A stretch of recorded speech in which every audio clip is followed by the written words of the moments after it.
Hey everyone. Now, it's sad when anyone passes away, especially when it's someone so anonymously influential, and what I mean by that is that you won't know who this director is, but you have definitely seen a lot of his work.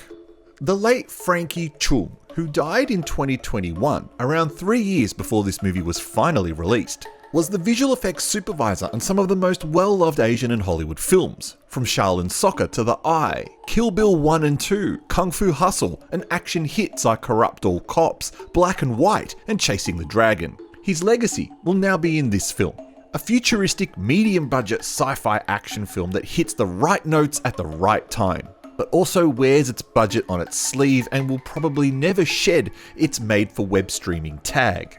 But when the director is a visual effects master, at least you know one component of the film is going to be strong. An alien bug has invaded the Earth, desperate to infect the human race and mutate everyone into an alien bug hybrid.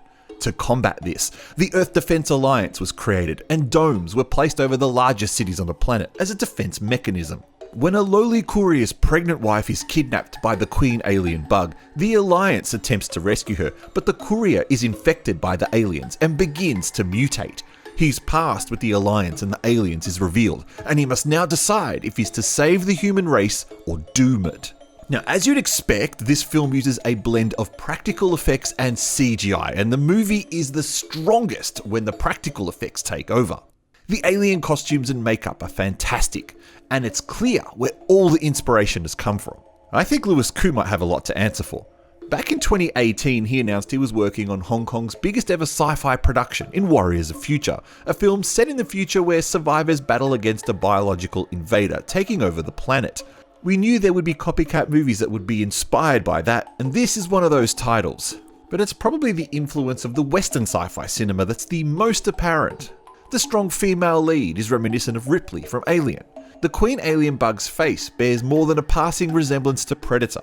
And the concept of a defense alliance fighting against alien bug invaders is straight out of the Starship Troopers playbook. I couldn't think of better inspiration for the movie. But what about this movie? Is it any good? Well, for what it is, it's quite fun. Hong Kong veteran Eric Tsang plays a lead scientist in the most unbelievable example of casting I've ever seen. Those who know Eric Tsang's career will chuckle at his casting in this one.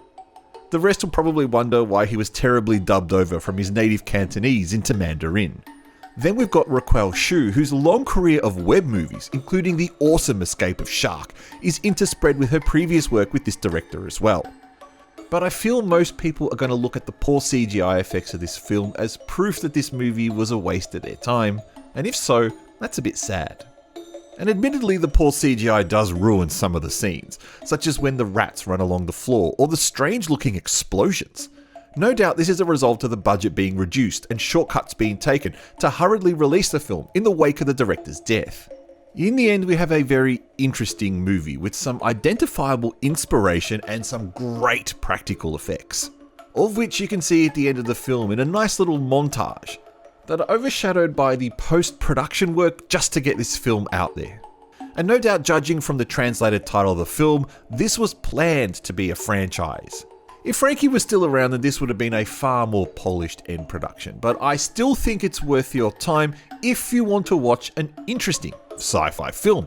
It's 1,000 times better than anything you'll see from a budget Western filmmaker with 10 times the cash. I'm the Artie Dans. You are watching SHOCKMANIA and the Artie Dans channels. Thank you for tuning in. If you've seen the movie, leave a comment down below to tell me what you thought of it, if the inspiration was as strong as what I suggested. Otherwise, I'll catch you in our next review.